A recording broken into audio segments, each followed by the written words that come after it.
விஜயை வைத்து படம் இயக்க மறுத்த பாரதி ராஜா. வெளியான ரகசியம். காரணத்தை தெரிஞ்சுக்கங்க மக்களே.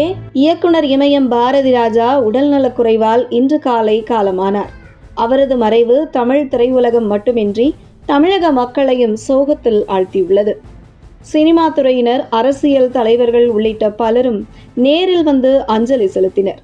தமிழக முதல்வர் விஜய் டெல்லி பயணத்திற்கு முன்பாக பாரதி ராஜா உடலுக்கு நேரில் வந்து அஞ்சலி செலுத்தினார். ஸ்டுடியோக்கள் முடங்கி கிடந்த தமிழ் படங்களை திரைவலிக்கு கொண்டு வந்த பெருமைக்கு சொந்தக்காரர். கிராமத்து மனிதர்களின் யதார்த்தமான வாழ்வியல், உறவுகளுக்கு இடையிலான உணர்ச்சி போராட்டங்கள், பாமர மக்களின் கலாச்சாரம் மற்றும் கிராமத்து பின்னணியை அசாத்தியமான அழகியலோடு தனது படங்களில் பதிவு செய்தவர் பாரதி ராஜா. அவரது படங்களுக்கு மற்றொரு மிகப்பெரிய தனித்துவமும் அடையாளமும் உண்டு. அதுதான் அவரது கம்பீரமான குரல். படம் தொடங்குவதற்கு முன்பு திரையில், என் இனிய தமிழ் மக்களே, உங்கள் பாசத்திற்குரிய பாரதி ராஜா பேசுகிறேன் என்ற அந்த ஒற்றை வாக்கியம் ஒட்டுமொத்த திரையரங்கையும் தன்வசப்படுத்தி ரசிகர்களை கதையோடு ஒன்றி போகச் செய்துவிடும். மண் சார்ந்த கதைக்களங்களை தேர்வு செய்வதிலும் தனது சொந்த குரலில் படத்தை தொடங்கி ரசிகர்களுடன் ஒரு நெருக்கமான உறவை ஏற்படுத்துவதிலும் பாரதி ராஜா என்றுமே தமிழ் சினிமாவின் இயக்குனர் இமயம்தான். அப்படிப்பட்ட இயக்குனர் பாரதி ராஜாவிடம் ஒரு நாள் தனது மகன் விஜயை வைத்து ஒரு கிராமத்து படம் எடுக்குமாறு அவரது தந்தை S.A. சந்திரசேகர் கேட்டுள்ளார்.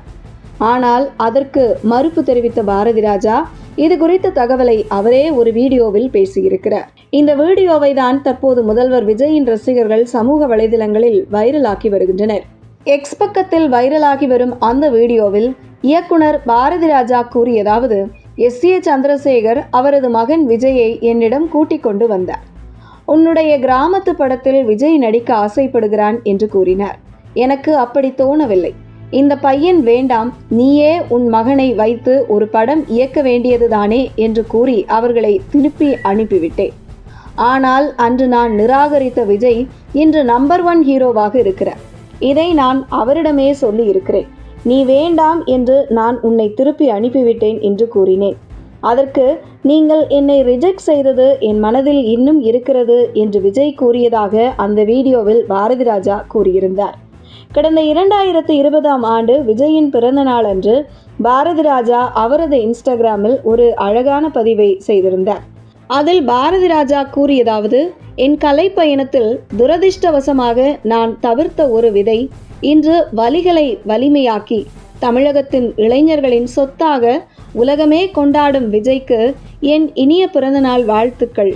காதலாகட்டும், நடுத்தர குடும்ப கதாபாத்திரமாகட்டும், நையாண்டி நக்களுக்கான அந்த உடல் பாவனை, நடனத்தின் நளினம், சண்டை காட்சிகள், துணிச்சல் என அனைத்திற்கும் மேலாக கோடிக்கணக்கான ரசிகர்களை உலகம் முழுவதும் ஈர்த்து வைத்திருக்கின்ற வெற்றியின் V என்ற முதல் எழுத்தை கொண்ட விஜய்க்கு 46வது பிறந்த நாளில் எல்லா சிறப்பும் பெற்று நீடூடி வாழ பாசத்துடன் வாழ்த்துகிறேன் என்று பாரதி ராஜா அதில் கூறியிருக்கிறார்.